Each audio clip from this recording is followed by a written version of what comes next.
Di Indonesia ini hati-hati, kita ini umat Islam. Alhamdulillah, kita bagian daripada umat Islam. Dan di Indonesia ini upaya mengadu domba di antara umat Islam itu banyak. Dan mereka tidak akan berhenti untuk selalu mengadu domba di antara umat Islam. Itu hati-hati. Kita ini harus pintar ya, kita ini harus pintar, harus cerdas. Jangan kita jadikan umat Islam, saudara-saudara kita se-Islam dan seiman dari kelompok manapun, dari ormas manapun sebagai musuh. Jangan menyerang mereka, baik offline atau online. Jangan, hadirin yang dirahmati Allah. Itu banyak, itu bazar-bazar tukang fitnah itu banyak di media sosial. Mereka menggunakan akun-akun palsu itu banyak.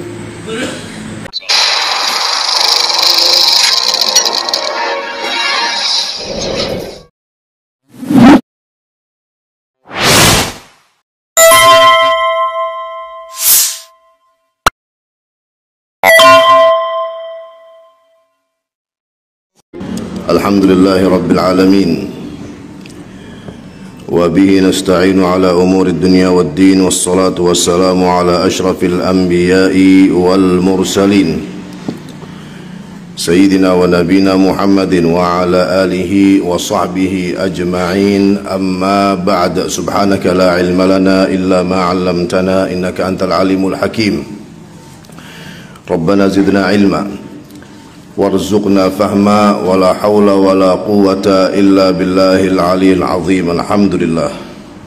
Pertama-tama puji dan syukur kita panjatkan kepada Allah subhanahu wa ta'ala, karena dengan izinnya dan rahmatnya kita bisa berjumpa lagi di masjid yang diberkahi Allah subhanahu wa ta'ala ini.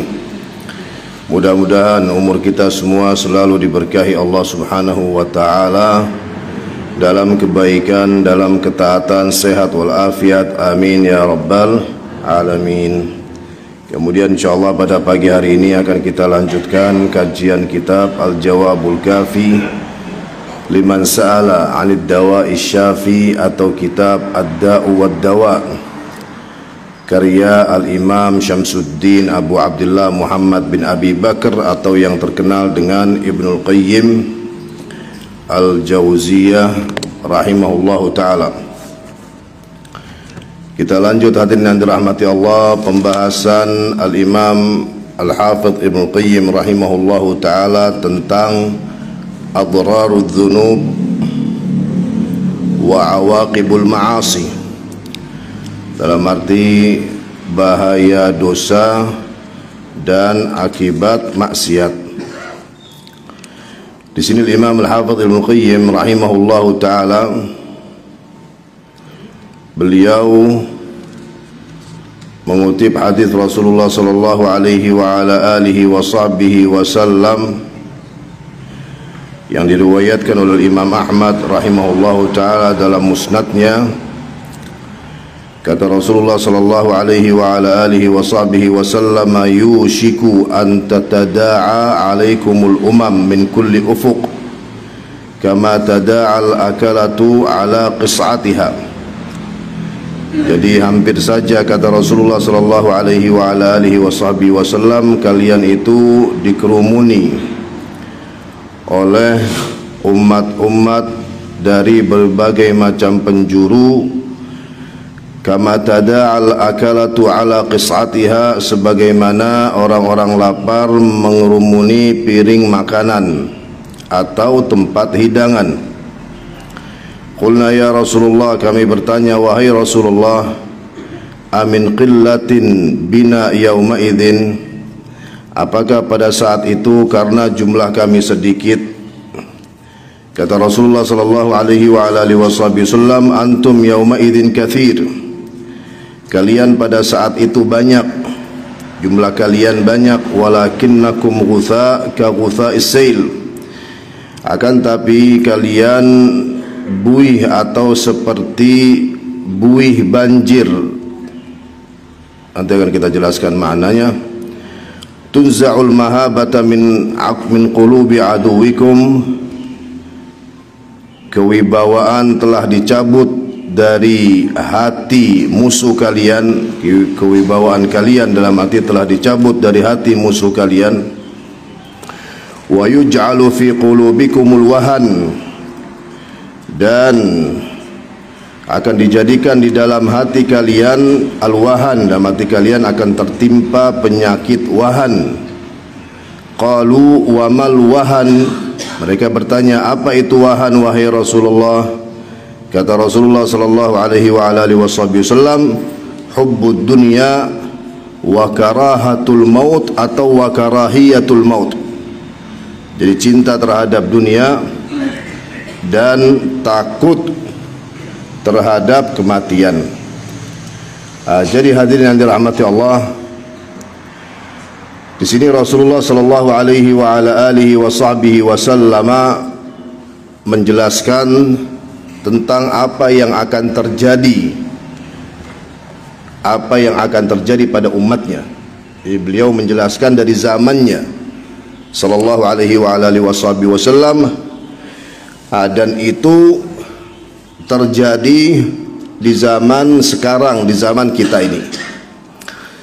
Jadi pada saat itu, pada zaman Rasulullah sallallahu alaihi wa alihi wasallam, umat Islam itu tidak banyak.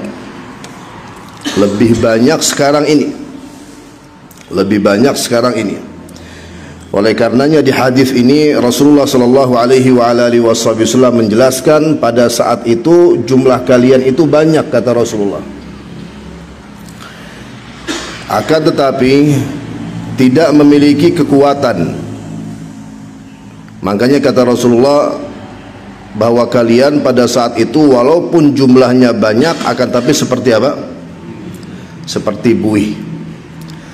Jadi buih, hadirin yang dirahmati Allah, di sini dijelaskan kaghutha is-sail, buih banjir. Itu kan gampang diombang-ambing, betul atau tidak? Ke kanan, ke kiri.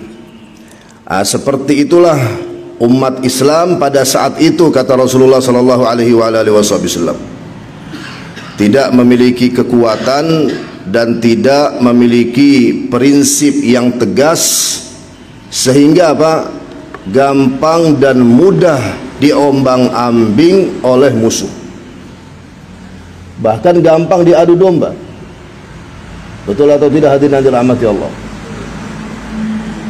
Dan hati-hati, barakallahu fikum, di Indonesia ini hati-hati. Kita ini umat Islam, alhamdulillah, kita bagian daripada umat Islam. Dan di Indonesia ini upaya mengadu domba di antara umat Islam itu banyak. Dan mereka tidak akan berhenti untuk selalu mengadu domba di antara umat Islam. Itu hati-hati.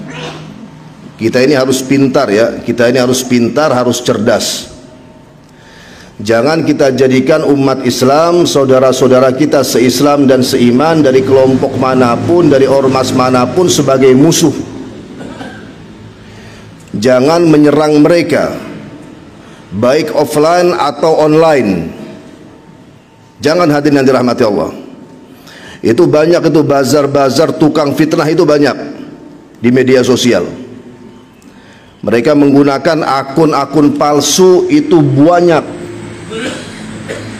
Dan alhamdulillah ya, kita ini memiliki hubungan baik dengan aparat atau dengan intel. Kita memiliki hubungan baik. Dan ada dari aparat, dari intel itu orang-orang yang baik itu ada, dan memang bertugas, si intel itu bertugas.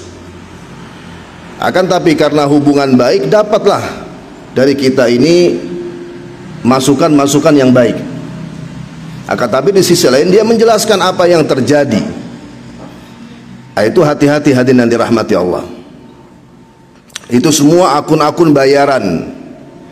Mereka itu nyari uang dan bayarannya cukup besar untuk memfitnah umat Islam. Nanti tiba-tiba diposting foto ini atau video ini, tujuannya supaya umat Islam itu ribut dalam komentar. Itu dijauhi yang seperti itu. dilewati, jangan berkomentar apapun dalam akun tersebut. Jikalau kita mengetahui, oh ini salah satu yang berupaya untuk mengadu domba umat Islam. Jadi kata Rasulullah sallallahu alaihi wasallam, pada saat itu, sekali lagi ya, Rasulullah ini menjelaskan dalam hadis ini tentang suatu masa yang akan terjadi, dan masa itu adalah masa kita ini, hadirin yang dirahmati Allah. Jadi pada masa itu kata Rasulullah sallallahu alaihi wasallam, al-umam maksudnya adalah umat-umat yang lain, secara khusus dari bangsa Yahudi, dari bangsa Nasrani, mereka itu tatada'a alaikum, mereka itu mengerumuni kalian. Jadi mereka itu bersatu padu dan mereka itu berusaha untuk menghancurkan umat Islam dengan cara ini, dengan cara itu, min kulli ufuq, dari berbagai macam penjuru. Bahkan di sini Rasulullah mencontohkan kama tada'al akalatu ala qis'atiha, seperti orang-orang yang lapar mengerumuni piring makanan. Itu bisa kita bayangkan ya. Itu bisa kita bayangkan. Kemudian para sahabat ini heran, kok bisa mereka itu menyerbu, mereka itu bersatu padu, mereka itu berupaya untuk menghancurkan umat Islam itu. Apakah karena kami sedikit wahai Rasulullah? Pada saat itu jumlah kami sedikit. Kata Rasulullah, tidak, jumlah kalian pada saat itu banyak, akan tapi kalian itu ghutha seperti ghutha is-sail, buih seperti buih banjir, dalam arti yang gampang diombang-ambing atau yang mudah untuk diadu domba. Tunza'u al-mahabatu min qulubi aduwikum. Jadi al-mahabah, kewibawaan kalian sudah tidak ada lagi di hati musuh kalian. Kalian sudah tidak ditakuti lagi, sudah tidak disegani lagi oleh para musuh itu.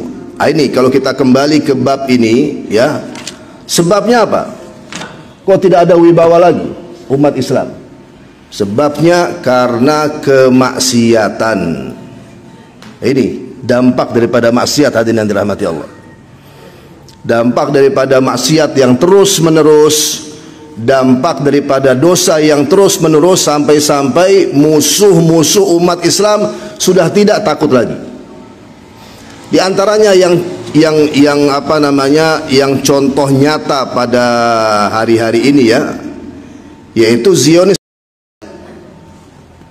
yang dimana mereka itu nyata musuh umat Islam. Kerjasama gak sama negeri-negeri yang lain dia untuk menghancurkan umat Islam? Kerjasama. Kenapa kok sudah tidak takut lagi terhadap umat Islam, tidak disegani lagi umat Islam itu? Ini dampak daripada berbagai macam kemaksiatan, daripada berbagai macam dosa. Bisa kita perhatikan barakallahu fikum tentang maksiat riba, tentang dosa riba. Banyak gak umat Islam di zaman sekarang ini yang bermuamalah dengan muamalah riba? Minjam uang ke bank konvensional dengan sistem riba. Ada atau tidak ada? Banyak. Zina di mana-mana. Dengan mudah atau susah di zaman sekarang seorang muslim untuk berzina. Mudah atau susah, Pak? Mudah. Begitu juga untuk minum minuman keras. Kemarin tuh ada toko yang buka ya minuman keras ya di Malang ya. Alhamdulillah disegel katanya kan. Iya, nggak taunya nggak ada izinnya. Alhamdulillah teman-teman MIUMI gerak. MIUMI, Majelis Intelektual Ulama Muda Indonesia, ya, apa namanya, cabang Malang itu di mana-mana ada. Mereka gerak alhamdulillah, dan insyaallah membuahkan hasil yang baik, yang bagus. Jadi intinya hadirin yang dirahmati Allah, ini termasuk daripada dampak kemaksiatan global. Kemaksiatan global. Apa itu dampak daripada kemaksiatan global dari umat Islam? Tunza' al-mahabah min qulubikum, min qulubi aduwikum. Jadi kewibawaan kalian itu tercabut, dari hati musuh-musuh kalian. Kemudian wa yuj'alu fi qulubikum alwahan, dan kalian akan tertimpa penyakit wahan. Jadi bukan hanya tunza'al mahabah, bukan hanya tercabut kewibawaan kalian dari hati musuh kalian, akan tapi di samping itu akan masuk ke dalam hati kalian, akan tertimpa dengan penyakit yang namanya apa? Wahan. Itu dinamakan penyakit ini oleh Rasulullah dengan penyakit wahan, al-wahan atau al-wahnu. Terus para sahabat bertanya, apa itu al-wahnu wahai Rasulullah, atau wahan itu wahai Rasulullah? Hubbud dunya wa karahiyatul maut, cinta terhadap dunia, maksudnya cinta yang berlebihan, ya, cinta yang berlebihan sampai-sampai selalu mengutamakan perkara-perkara dunia daripada perkara-perkara akhirat. Wa karahiyatul maut, takut mati, maksudnya adalah persiapannya untuk menghadap kematian itu sedikit, akan tapi lebih banyak untuk kelezatan-kelezatan dunia. Nas'alullah as-salamata wal afiyah. Mudah-mudahan kita ini bisa istiqamah hadirin yang dirahmati Allah dalam kebaikan, dalam ketaatan, dan selalu mengutamakan perkara-perkara akhirat daripada perkara-perkara apa? Dunia. Hadirin yang dirahmati Allah, tadi dalam sholat subuh kita baca beberapa ayat dari surah apa? Dari surah Al-Hadid. Dari surah Al-Hadid, yang dimana Allah Subhanahu wa taala berfirman, ini yang berkaitan dengan hubbud dunya wa karahiyatul maut. Jadi kita harus fahami hadirin yang dirahmati Allah tentang kehidupan dunia ini. Dunia ini apa hakikat dunia itu. Kita bisa mengetahui tentang dunia atau hakikat dunia lewat siapa? Lewat firman-firman Allah Subhanahu wa taala, karena Allah Subhanahu wa taala yang menciptakan dunia itu. Betul atau tidak? Di salah satu ayat yang cukup panjang, yang dimana Allah Subhanahu wa taala menjelaskan tentang hakikat kehidupan dunia, adalah ayat ini yang kita bacakan tadi, yaitu ayat 20 dari surah Al-Hadid, yang dimana Allah Subhanahu wa taala berfirman, i'lamu annamal hayatud dunya la'ibu wa lahu wa zinatu wa tafakhurum bainakum wa takathurun fil amwali wal aulad. Jadi ketahuilah, sungguhnya kehidupan dunia itu hanyalah permainan, senda gurau, perhiasan, dan saling berbangga-bangga di antara kalian, serta berlomba-lomba dalam kekayaan dan anak keturunan. Itu singkatnya kayak begitu hadirin yang dirahmati Allah. Jadi intinya apa? Ketika dikatakan bahwa sungguhnya kehidupan dunia itu hanyalah permainan dan senda gurau, perhiasan, itu semua sifatnya sementara. Walaupun secara zahir itu indah, ada keindahannya. Di hadis yang lain kata Rasulullah sallallahu alaihi wa alihi wasallam, ad-dunya hulwatun khadirah. Jadi dunia itu indah, apalagi di tempat-tempat yang dalam arti tempat-tempat yang hijau, yang subur tanamannya, itu indah untuk dipandang. Akan tapi kata Rasulullah di akhir hadis itu bahwa Allah Subhanahu wa taala mustakhlifukum fiha. Jadi Allah Subhanahu wa taala menciptakan kalian, menjadikan kalian itu khalifah di atas muka bumi. Apa maknanya? Makna khalifah itu, makna khalifah itu yang silih berganti. Dalam arti kalian akan meninggal dunia, kemudian nanti dilanjutkan oleh anak, si anak meninggal dunia, dilanjutkan oleh cucu, seperti itu. Kemudian kata Rasulullah sallallahu alaihi wasallam, dan Allah Subhanahu wa taala melihat apa yang kalian laksanakan, apa yang kalian kerjakan di dunia ini. Jadi hadirin yang dirahmati Allah, barakallahu fikum, jangan ada yang tertipu dengan keenakan atau kelezatan dunia apapun. Kemudian di sini kata Allah Subhanahu wa taala, wa takathurun wa tafakhurun bainakum wa takathurun fil amwali wal aulad. Dan arti betul di dunia ini saling membanggakan diri. Wa takathurun fil amwali wal aulad secara khusus dalam perkara memperbanyak harta dan juga memperbanyak anak. Bangga dia jikalau hartanya banyak, bangga dia jikalau anaknya itu banyak. Itu semua kebanggaan seperti itu, barakallahu fikum.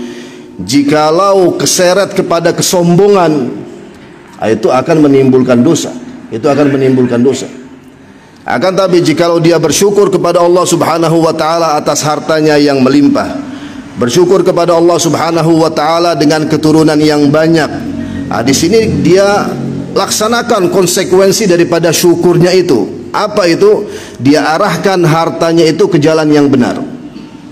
Selalu dia infakkan di jalan Allah Subhanahu wa taala. Kemudian anak-anaknya itu ia didik dengan pendidikan yang islami, yang dicintai dan diridhai oleh Allah Subhanahu wa taala.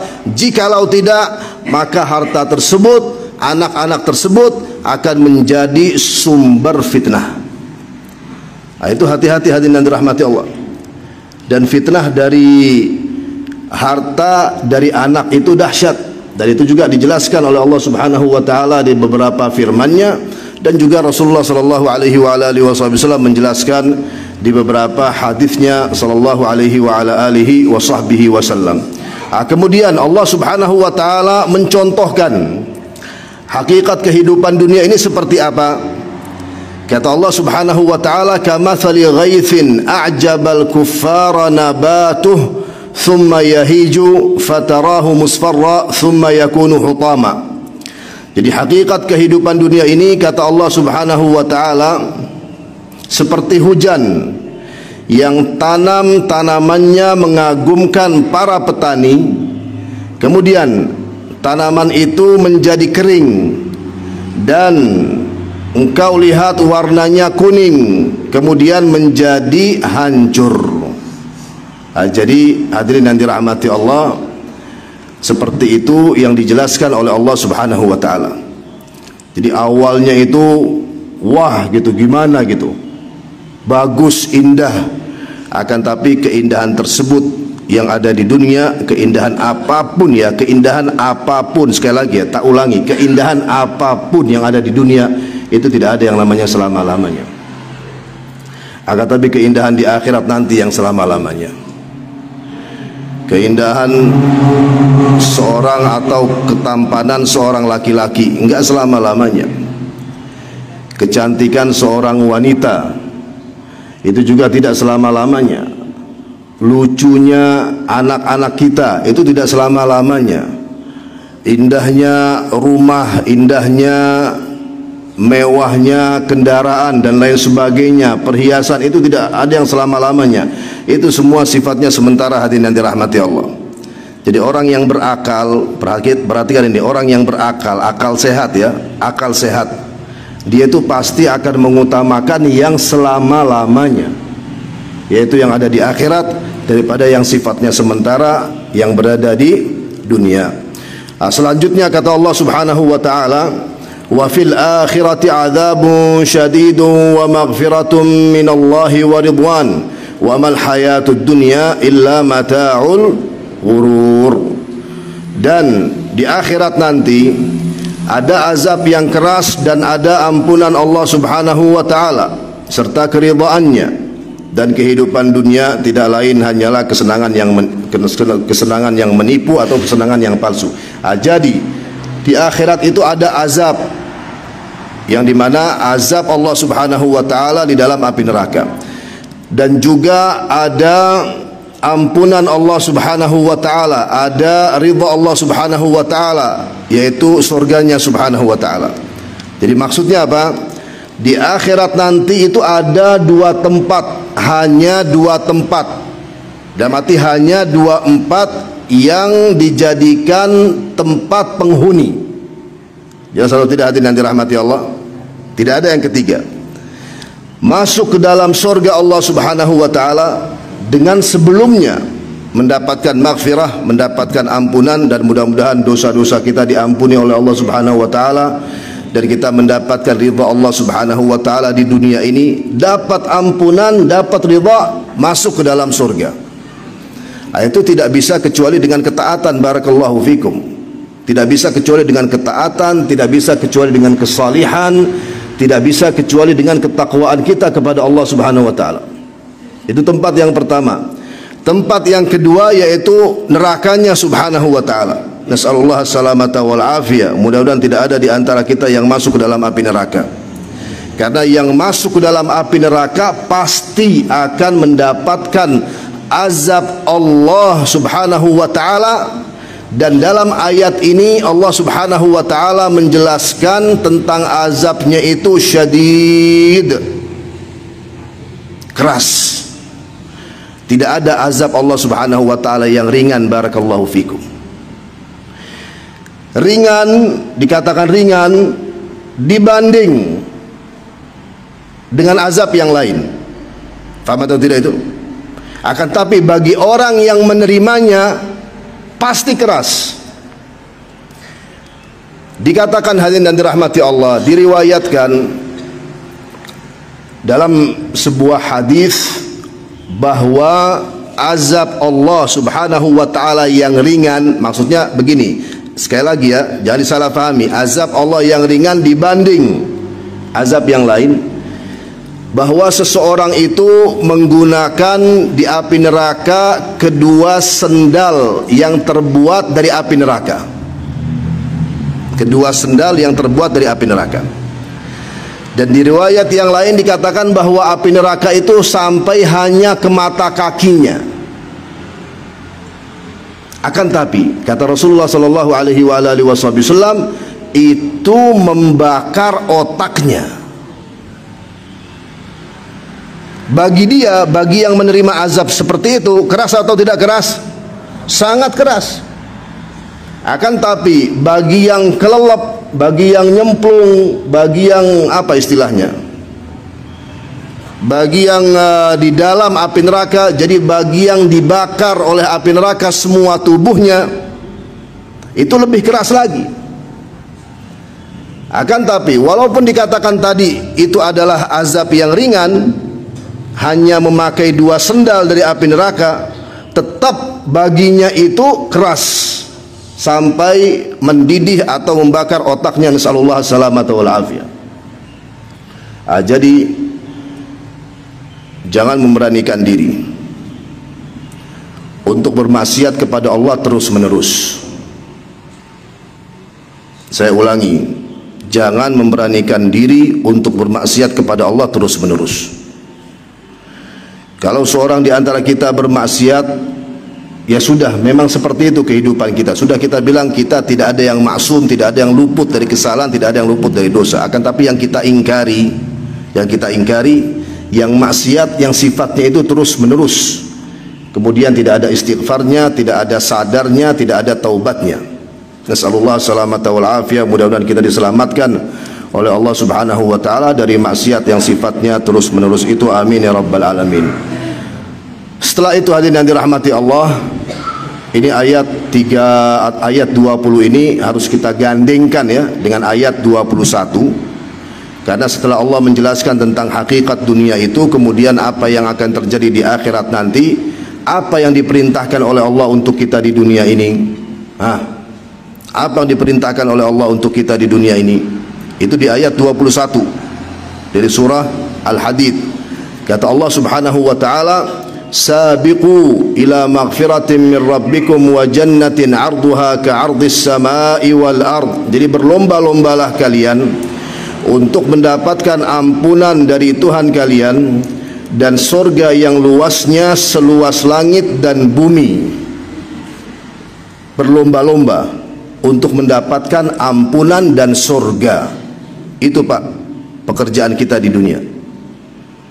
Itu Bu, pekerjaan kita di dunia kayak begitu. Itu pekerjaan yang dikasih sama Rabbul Alamin yang menciptakan kita.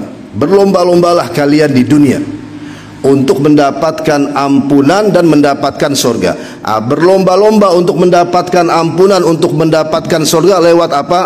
lewat semua amal saleh. Lewat semua amal saleh. Baik, lewat semua amal yang baik, dalam arti baik amal saleh itu bersifat hablun minallah atau bersifat hablun minan nas. Itu yang diperbanyak. Kira-kira kalau yang namanya ibadah pasti baiklah. Betul atau tidak? Enggak ada yang namanya ibadah tidak baik.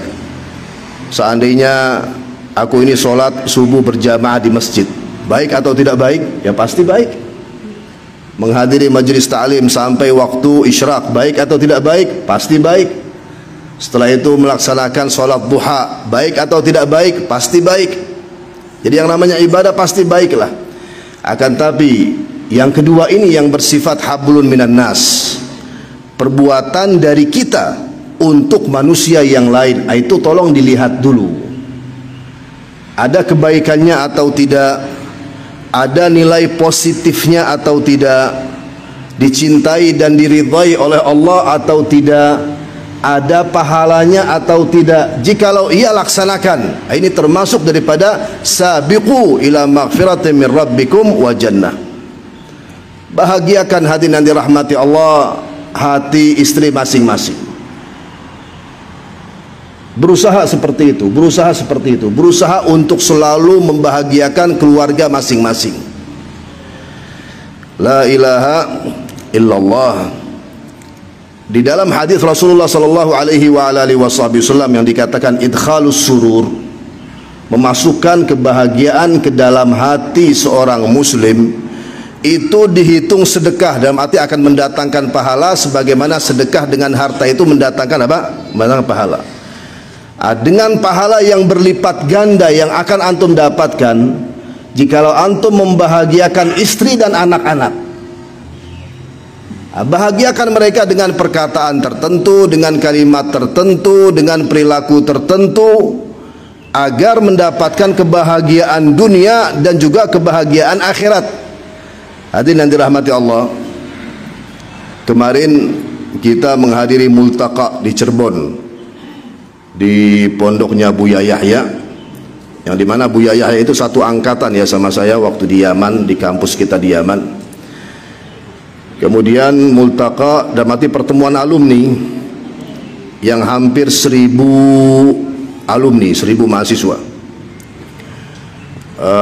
Karena kita kedatangan rektor kita, yaitu Profesor Dr. Habib Abdullah Baharun, rektor Jamiatul Ahqaf, Universitas Al-Ahqaf di Hadramaut, Yaman. Beliau menjelaskan tentang makna al-mahabbah wal mawaddah pada saat itu karena Buya Yahya menikahkan putrinya. Kemudian datang beberapa ustadz, diantaranya Ustadz Fadlan yang terkenal dengan Ustadz Sabun ya. Ya, itu dakwah beliau dengan sabun dan berhasil. Intinya kita ketemu juga beberapa ustadz yang terkenal gitu di sana. Jadi ada nilai silaturahminya, maksud saya ada nilai silaturahminya tentang firman Allah Subhanahu wa taala, wa min ayatihi an khalaqalakum min anfusikum azwaja litaskunu ilaiha wa ja'ala bainakum mawaddatan wa rahmah, wa ja'ala bainakum mawaddatan wa rahmah. Jadi wa ja'ala bainakum mawaddatan wa rahmah, ja'ala di sini kan fi'il ya, fi'il madhi, kata kerja. Fa'ilnya, pelakunya di sini adalah siapa? Allah Subhanahu wa taala. Jadi Allah Subhanahu wa taala yang menciptakan al-mawaddah war rahmah dalam rumah tangga. Wa ja'ala bainakum mawaddatan wa rahmah. Jadi itu tidak bisa untuk dikatakan mawaddah wa rahmah itu datangnya dari perhiasan. Itu enggak ada. Mawaddah warahmah itu datangnya kalau panjenengan ngasih ke istri 10 juta, ya nyengir dia, betul. Dikasih 10 juta senyum, mungkin dipeluk, mungkin dicium, betul atau tidak? Tapi wallahu alam benar apa enggak benar gitu cintanya pada saat itu. Betul enggak Pak? Coba besokannya atau bulan depan, bulan ini dikasih berapa tadi? 10 juta. Jenengan dapat rezeki, alhamdulillah. Bulan depan kasih 100.000. Dari 10 juta ke 100.000. Kalau enggak tidur di trotoar. Intinya bisa berubah, karena harta itu bisa berubah. Enggak ada cinta asli, cinta yang benar lewat harta itu bohong semua, gombal semua. Terus bagaimana supaya suami istri benar-benar saling mencintai, cinta dari lubuk hatinya yang dalam, dengan takwa mereka kepada Allah. Kalau benar-benar mereka bertakwa kepada Allah, walaupun hidup di rumah yang sangat minimalis, tetap mereka itu saling cinta, karena Allah Subhanahu wa taala pencipta cinta. Maka di sini kata Allah Subhanahu wa taala, wa ja'ala bainakum mawaddatan wa rahmah. Perhatikan ini. Mawaddatan wa rahmah. Mawaddah itu betul diartikan cinta. Rahmah itu kasih sayang, betul atau tidak? Dalam bahasa Arab yang lain, cinta itu mahabbah. Cinta itu apa? Mahabbah. Misalnya apa? Kata Rasulullah sallallahu alaihi wa alihi wasallam, la yu'minu ahadukum hatta yuhibba li akhihi ma yuhibbu li nafsihi. Tidak sempurna iman seseorang di antara kalian hingga ia mencintai untuk saudaranya apa yang ia cintai untuk dirinya. Jelas itu? Jadi dalam bahasa Arab cinta juga dikatakan apa? Mahabbah. Akan tapi kenapa Allah Subhanahu wa taala menggunakan kalimat mawaddah dalam ayat ini yang artinya cinta? Maksud daripada mawaddah adalah cinta yang terus menerus. Perhatikan itu. Maksud daripada mawaddah bukan sekedar cinta, Pak. Bukan sekedar cinta, Bu. Akan tapi cinta yang terus menerus. Sampai mati, sampai setelah kematian, sampai surga Allah Subhanahu wa taala. Mudah-mudahan itu yang kita dapatkan hadirin yang dirahmati Allah. Indahnya pertemuan sama ulama tuh kayak begitu. Wallahi demi Allah, tidak ada yang rugi jikalau kita menjumpai ulama. Pasti kita akan mendapatkan sesuatu yang baik, ilmu yang bermanfaat. Maka dicari hadirin yang dirahmati Allah. Jikalau ada pertemuan yang baik, ada perkumpulan yang baik, ada majelis ta'lim yang baik, dicari dan berangkat belajar di sana, insya Allah semuanya akan mendapatkan ilmu yang bermanfaat. Di sini kata Allah Subhanahu wa taala, setelah Allah Subhanahu wa taala memerintahkan hamba-hambanya untuk mendapatkan ampunan dan surganya, yang dimana kata Allah Subhanahu wa taala surganya itu uiddat lilladzina amanu billahi wa rusulih.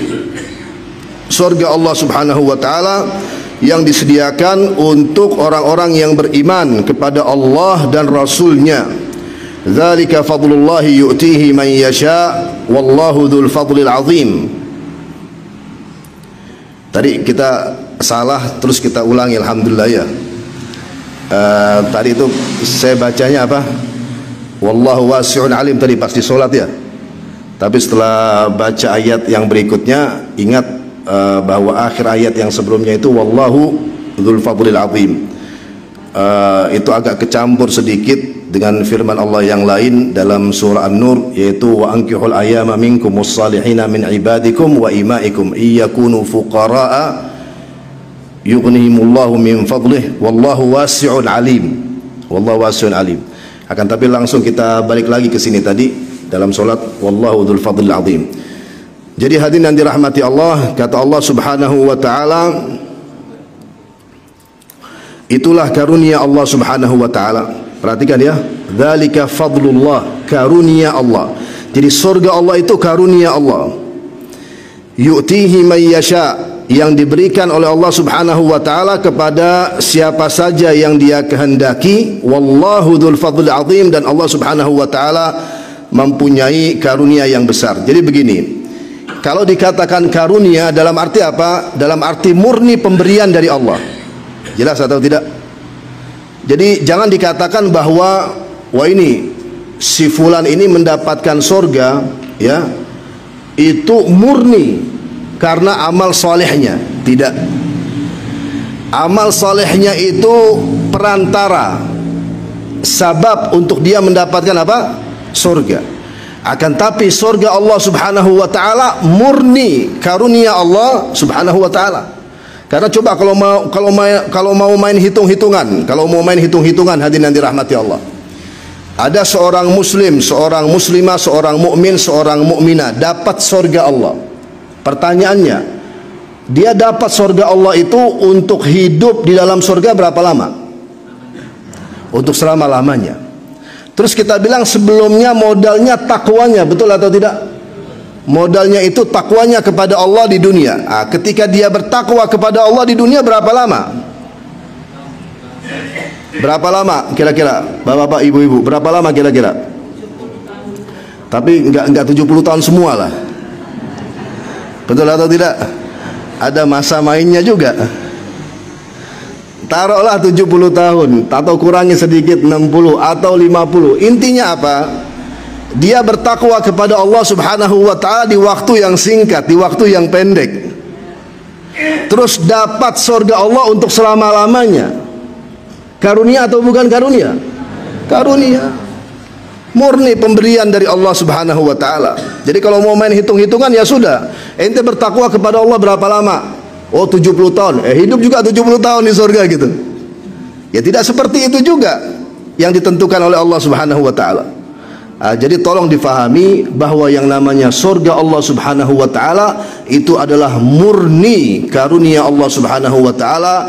Mudah-mudahan kita mendapatkan karunia Allah Subhanahu wa taala tersebut, masuk ke dalam surga Allah Subhanahu wa taala tanpa hisab. Amin ya rabbal alamin. Naam, ini udah bunyi ini.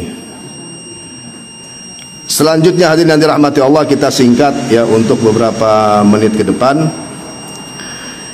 Di sini Imam Al-Hafidz Ibnu Qayyim rahimahullahu taala juga mengutip hadis Rasulullah sallallahu alaihi wa alihi wasallam yang diriwayatkan oleh Imam Ahmad. Jadi sebelumnya tolong dipahami ya.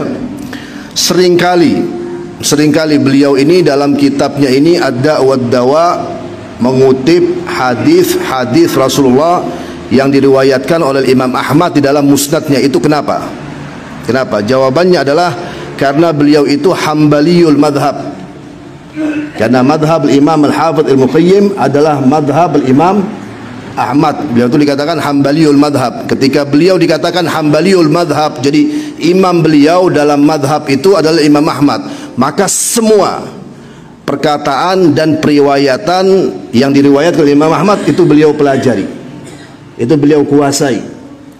Di sini dalam kitab ini Ad-Da' wad-Dawa bisa kita lihat bagaimana Al-Imam Al-Hafidz Ibnu Qayyim menguasai hadis-hadis Rasulullah yang diriwayatkan oleh Imam Ahmad dalam kitabnya Al-Musnad.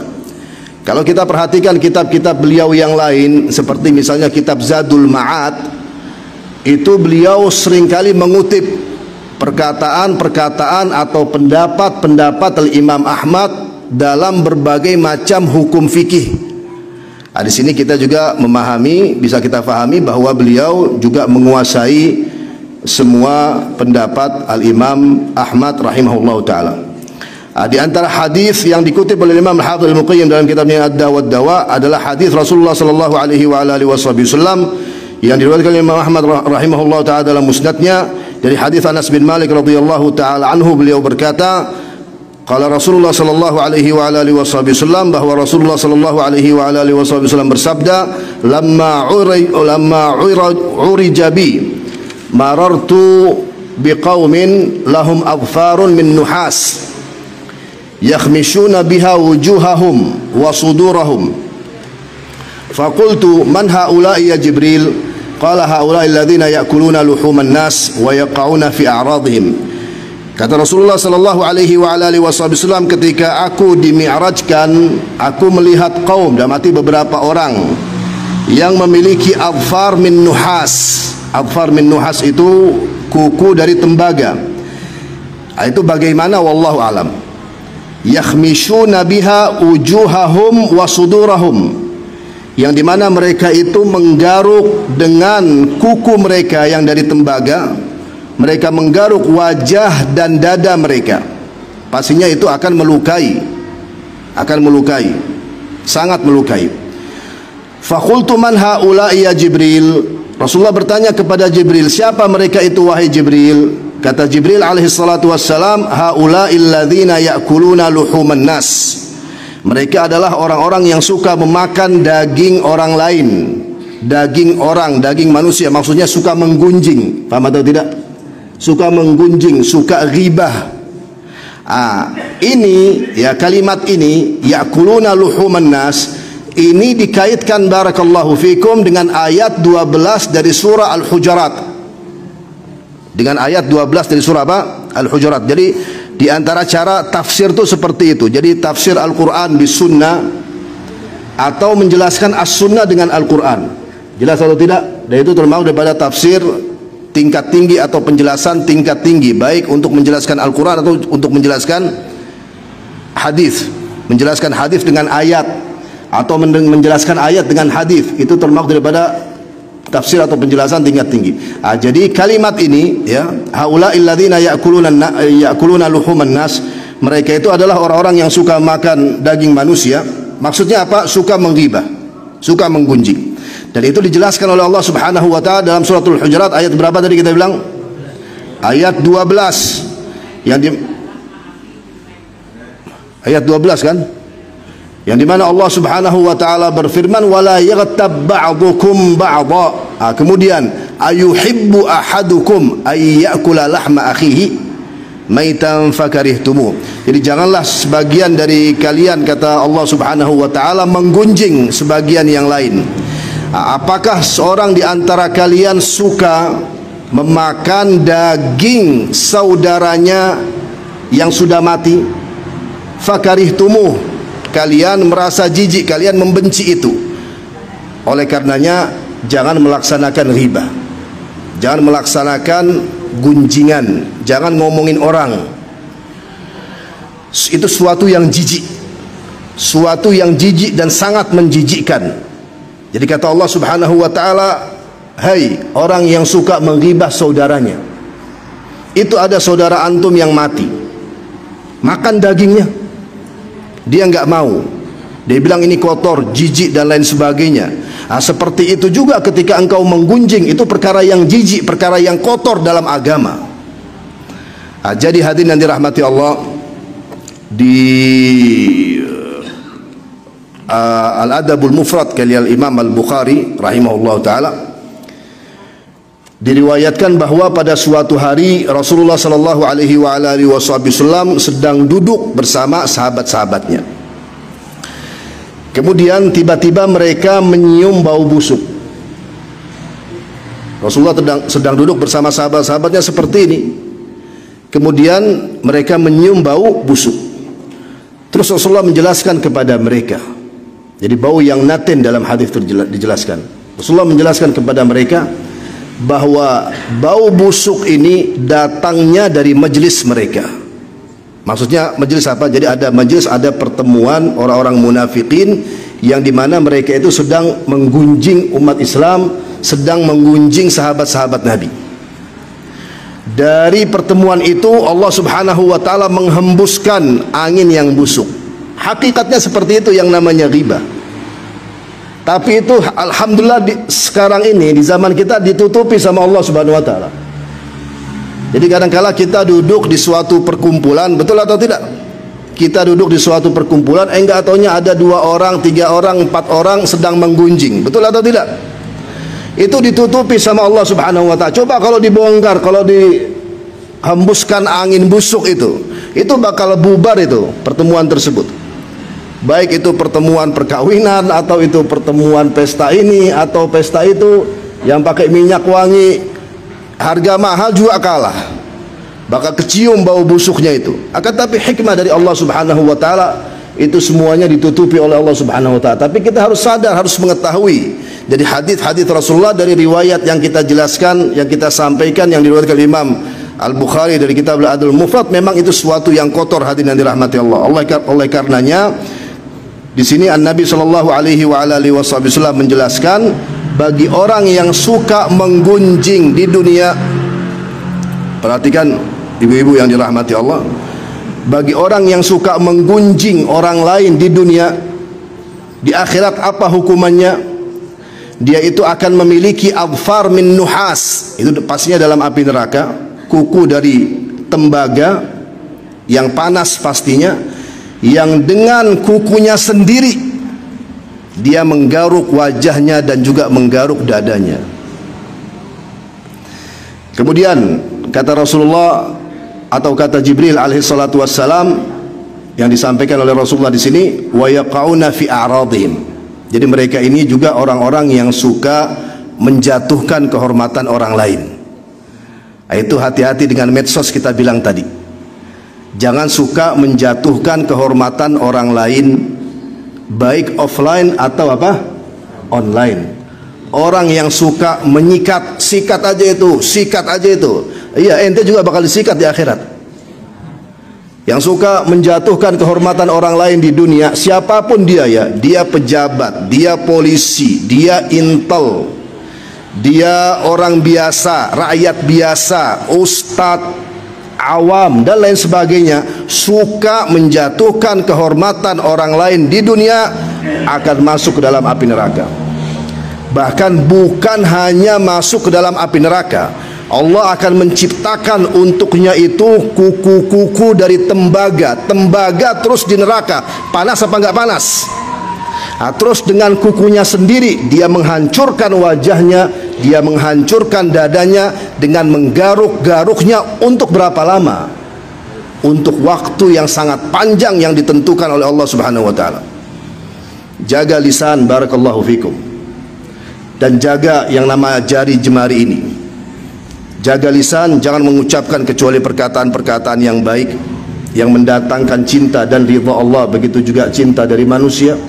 Dan juga jangan mengetik kecuali perkataan-perkataan yang baik, yang mendatangkan ridha, cinta, ampunan Allah Subhanahu wa taala, dan juga agar dakwah kita ini diterima oleh semua manusia. Amin ya rabbal alamin. Mungkin ini yang bisa saya sampaikan dalam pertemuan kita kali ini. Mudah-mudahan dari apa yang kita dengar, dari apa yang kita fahami pada pagi hari ini ada manfaatnya untuk kita semua di dunia dan juga di akhirat nanti. Wallahu taala a'lam wa sallallahu wasallam ala sayyidina wa nabina Muhammad wa ala alihi wa sahbihi ajma'in walhamdulillahi rabbil alamin. Kafaratul majlis. Subhanakallahumma wa bihamdik, asyhadu an la ilaha illa anta, astaghfiruka wa atubu ilaik. Wassalamu alaikum warahmatullahi wabarakatuh.